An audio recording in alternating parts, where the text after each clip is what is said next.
Assalamualaikum dan selamat sejahtera.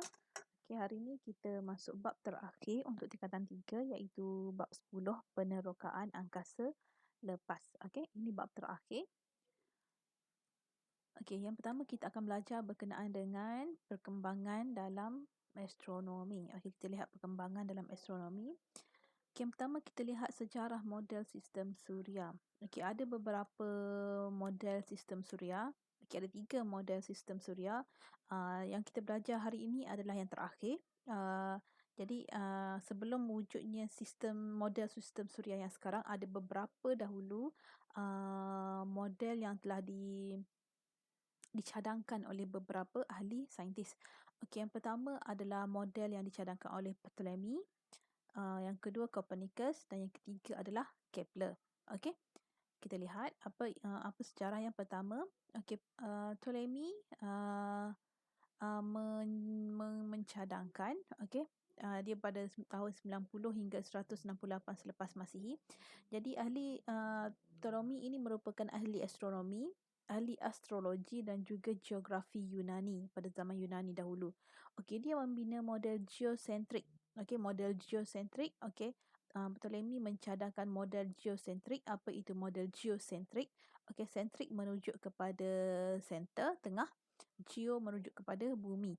Jadi model geosentrik ini mencadangkan bahawa bumi berada di tengah-tengah sistem suria. Okey, bumi berada di tengah-tengah sistem suria dan bumi tak bergerak, bumi dalam keadaan pegun dan objek-objek lain, planet-planet lain termasuk matahari dan bulan akan mengelilingi bumi dalam orbit membulat. Okey, orbit membulat. Okey, ini yang dia model geosentrik ini cadangkan. Okey, geo bermaksud bumi, sentrik bermaksud berpusat ataupun bulat, dia berpusat pada bumi. Okey, bumi berada pada pusat sistem suria, dia berada di tengah-tengah. Jadi semua planet, Utarik, Marikh, Zurah dan sebagainya mengelilingi bumi dalam orbit membulat, termasuklah bulan dan matahari. Okey, ini yang dia cadangkan. Okey, dia cadangkan bumi tak bergerak, bumi dalam keadaan pegun. Okey. Okey, kemudian pada tahun 1473 hingga 1543 lahirlah seorang lagi ahli astronomi iaitu Copernicus. Jadi Copernicus ini merupakan ahli astronomi, juga merupakan mathematician, ekonomi pun dia belajar dan juga dia seorang doktor. Okey, di Poland. Okey, dia asalnya dari Poland. Dia ahli astronomi, dia ahli matematik, ekonomi pun dia belajar dan dia juga seorang doktor. Okey, Copernicus ini dia membina model heliocentrik. Okey, heliocentrik dengan matahari sebagai pusat. Okey, diubah. Kalau tadi Ptolemy tadi dia mencadangkan geosentrik iaitu bumi sebagai pusat. Untuk Copernicus dia mencadangkan matahari adalah pusat. Okey, kita panggil model heliocentrik. Matahari sebagai pusat dan orbit dia masih lagi membulat. Okey, orbit masih lagi membulat. Okey, matahari berada pada pusat sistem suria. Okey, planet-planet lain termasuk bumi mengelilingi matahari. Tetapi bulan hanya mengelilingi bumi sahaja. Okey, bumi berputar pada paksi beredar mengelilingi matahari dalam orbit membulat. Okey, masih membulat tapi matahari sebagai di tengah-tengah dan bulan hanya mengelilingi bumi. Okey, ini yang dicadangkan dalam model heliocentrik. Okey, kemudian, okey, selepas itu lahir lagi seorang ahli astronomi, ahli matematik dan juga ahli astronomi, astrologi dari Jerman. Okey, ini daripada Jerman pula. Dia ubah suai model heliocentrik tadi. Okey, model heliocentrik tadi masih lagi sama, matahari sebagai pusat, tetapi orbitnya bukan membulat tetapi dia bentuk elips. Okey, bentuk elips. Okey, bentuk elips. Inilah bentuk elips dia sengit. Okey, dia sengit ini. Ini bentuk elips. Jadi dia mencadangkan model heliocentrik yang dikemas kini menggunakan hukum Kepler. Dia mencadangkan hukum Kepler. Dia bukan mencadangkan, dia uh, me, bukan mencipta. Macam nak kata ya. Dia menghasilkan satu hukum iaitu hukum Kepler yang untuk menambah baik model heliocentrik. Okey, model heliocentrik dia tambah baik model heliocentrik. Okey, dan inilah yang dicadangkan, ini model sebenar yang dicadangkan, matahari sebagai pusat, planet lain mengelilingi matahari dalam bentuk elips. Okey, dan ada turutan tertentu. Okey, boleh tengoklah di sini. Okey. Okey. Jadi itulah berkenaan dengan model sejarah perkembangan apa ni? Sistem suria. Okey, sekarang kita lihat perkembangan dan teknologi dalam penerokaan angkasa lepas. Okey, perkembangan dalam penerokaan angkasa lepas pada abad ke-11, okey, China mencipta serbuk letupan dan menggunakan roket primitif dalam pertempuran. Okey, dia cipta serbuk letupan dan menggunakan roket primitif ini pada abad ke-11. Okey, pada tahun 1609, okey, teleskop pertama digunakan dalam bidang astronomi oleh Galileo Galilei. Okey, pada tahun 1609 ini teleskop pertama di bumi di dunia digunakan oleh Galileo Galilei. Dia mencipta teleskop dan diguna dalam bidang astronomi. Okey, kemudian pada tahun 1957, okey, satelit pertama iaitu USSR Sputnik dihasilkan, dan dilancarkan, pada tahun 1957. Okey, kemudian pada tahun 1961, manusia pertama berada di orbit, keluar ke orbit, iaitu Yuri Gagarin dalam USSR Vostok 1. Dia menggunakan roket USSR Vostok 1. Dia manusia pertama yang sampai di orbit. Okey, kemudian pada tahun 1969, Neil Armstrong, dia menjejakkan kaki, dia orang yang pertama menjejakkan kaki di bulan, dengan menggunakan Apollo 11. Okey, pada tahun 1973, penerbangan pertama ke Mushtari dilakukan dengan menggunakan Pioneer 10. Dia menggunakan Pioneer 10, penerbangan pertama ke Mushtari.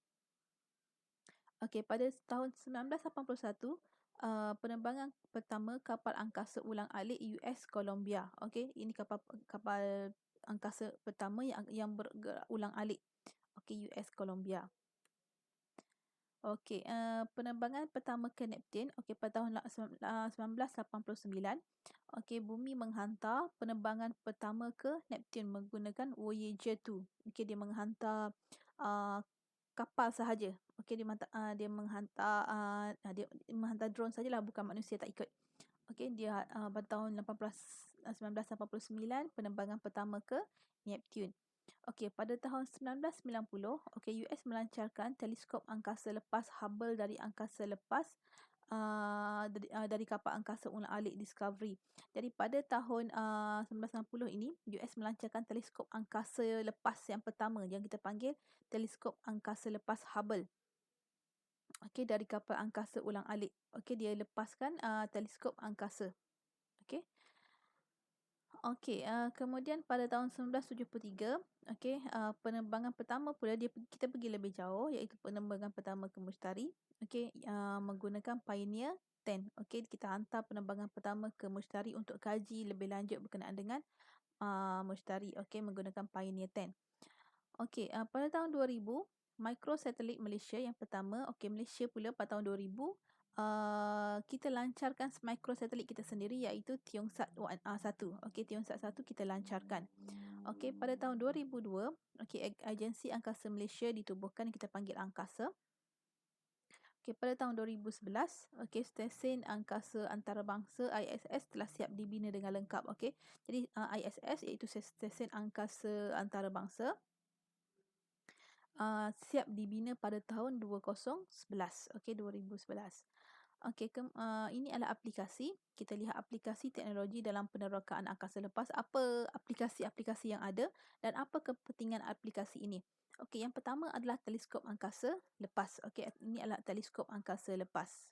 Okey, jadi teleskop angkasa lepas ini kita boleh kita guna untuk melihat mengkaji lebih lanjut berkenaan dengan angkasa lepas. Kalau tak ada kita boleh tengoklah objek-objek yang jauh. Okey, jadi ini diperlukan. Okey, yang kedua adalah sextant astronomy untuk mengukur altitude bintang. Ini yang digunakan pada zaman dahulu. Okey, pada zaman dahulu kita gunakan sextant astronomy untuk ukur kedudukan bintang. Okey, ini adalah teleskop Galileo, alat astronomi yang banyak digunakan teleskop ini. Okey, Galileo menggunakan banyak teleskop ni. Okey, untuk mengkaji pada dulu-dulu dia guna nak kaji angkasa lepas mesti kena guna teleskop. Okey. Okey, ini adalah teleskop angkasa Hubble yang kita letakkan dalam ruang orbit yang kalau sebelum ni teleskop hanya di bumi. Ini teleskop angkasa ini, teleskop angkasa Hubble kita lancarkan dan dia berada di ruang udara di orbit. Okey, di orbit. Okey, kedudukannya 500 km dari permukaan bumi. Dia berada di luar bumi. Okey, bukan di permukaan bumi, dia berada di orbit di angkasa lepas. Okey, kita letakkan teleskop angkasa yang kita panggil teleskop angkasa Hubble. Okey. Teleskop angkasa Spitzer mengesan aktiviti dalam angkasa lepas yang sangat jauh. Okey, ini pula teleskop angkasa Spitzer yang bila kita lancarkan tujuannya untuk mengesan aktiviti dalam angkasa lepas yang sangat jauh. Jika ada berlaku apa-apa yang boleh mengancam bumi ataupun apa-apa discovery yang baru, okey, teleskop Spitzer ini boleh kesan. Tapi dia kesan dalam jarak jauh yang mungkin berlaku uh, beratus-ratus tahun cahaya dari bumi. Okey, dikesan. Okey, supaya kita dapat kalau benda itu akan beri kesan kepada bumi, kita dapat membuat preparation. Dan kalau itu discovery yang baru dalam bidang astronomi, kita boleh kaji. Okey. Selain teleskop, daripada jenis optik, teleskop radio juga digunakan untuk mengesan gelombang radio. Jadi selain daripada teleskop ini kita banyak guna mata yang kita panggil jenis optik. Okey, selain daripada teleskop jenis optik yang kita kena guna mata untuk melihat, kita juga ada teleskop radio. Okey, teleskop radio ini kita guna untuk kesan gelombang radio dari angkasa lepas. Okey, kalau kamu tengok cerita-cerita science fiction, okay, dia akan buat dia macam dengar satu bunyi. Okey, dia terima satu bunyi daripada angkasa lepas dan dia kata ada mesej dia apa panggil apa? Dia terjemahkan mesej tersebut. Okey, itulah. Okey, itu yang kita gunakan teleskop radio. Kita nak kesan gelombang radio dari angkasa lepas yang mungkin tadi macam saya beritahu ada mesej yang ingin disampaikan oleh UFO ke apa ke. Okey, ini adalah roket. Okey, roket digunakan secara meluas dalam angkasa lepas. Okey. Okey, apabila bahan api dalam roket terbakar, gas yang panas dibebaskan pada kelajuan yang tinggi melalui bawah roket. Pembebasan gas ini menghasilkan daya menolak roket ke atas. Okey, bagaimana roket ini berfungsi? Okey, ini menerangkan bagaimana roket ini berfungsi. Okey, dalam roket ini dia ada banyak bahan api. Okey, yang ada orang hanya di bahagian depan ini sahaja. Okey, bahagian depan ini sahaja yang ada orang. Okey, bahagian bawah-bawah ini lebih kepada membawa bahan api. Jadi bila bahan api dibakar, okey, gas akan menghasilkan asap ataupun gas. Jadi gas akan dibebaskan di bawah dan gas ini bergerak ke bawah. Okey, yang kita belajar sebelum ini, bila ada daya menolak ke bawah, mesti akan ada daya yang bertindak pada arah yang bertentangan. Ini kamu belajar masa tingkatan 2. Jadi bila gas dibebaskan ke bawah, okey, badan yang lain akan bergerak ke atas. Okey, ini akan menolak roket ke atas. Jadi roket ini menghantar manusia ke angkasa lepas. Jadi ini adalah contoh-contoh antara roket yang digunakan untuk menghantar manusia ke angkasa lepas. Kita ada Vostok, Redstorm, Atlas, macam-macam lah. Ini Saturn V, okay, STS, macam-macam ada. Okay. Jadi ini adalah roket, macam-macam roket yang ada. Okay, ini pula satelit. Okay, jenis satelit. Jadi satelit kita hantar ke angkasa lepas. Okay, satelit yang pertama adalah Sputnik 1. Okay, Sputnik 1. Okay, ini pula kuar angkasa. Okay, kuar angkasa adalah probe. Okey, probe yang kita hantar, kapal angkasa yang kita hantar untuk kumpul maklumat, hantar kembali ke bumi. Okey, jadi probe ini kebanyakannya dia sehala sahaja. Kita hantar sahaja dia pergi sana dan dia akan hantar maklumat dalam bentuk radio tadi, gelombang radio, dan dia akan pancar ke bumi, kita terima. Jadi kuak angkasa ini bila kita hantar, dia tak akan balik semula ke bumi. Okey, kita hanya hantar sehala saja, kita hantar dia pergi sahaja. Okey, dan dia akan hantar maklumat saja ke bumi melalui gelombang. Okey, dia probe ini ditinggalkan di tempat tu. Kalau kita hantar probe ke Marikh, probe ini akan berada di Marikh, dia hanya hantar maklumat sahaja. Okey. Okey. KUA tidak mengorbit mengelilingi bumi tapi satelit, tapi dia bergerak jauh di dalam dan di luar sistem suria. Okey, saya dah terangkan. Okey, KUA angkasa membawa kamera, peralatan penderiaan jauh serta pemancar dan penerima radio untuk tujuan berkomunikasi dengan ahli sains di bumi. Okey, ini yang dihantar. Okey, dia ada bahan-bahan untuk perhubungan komunikasi.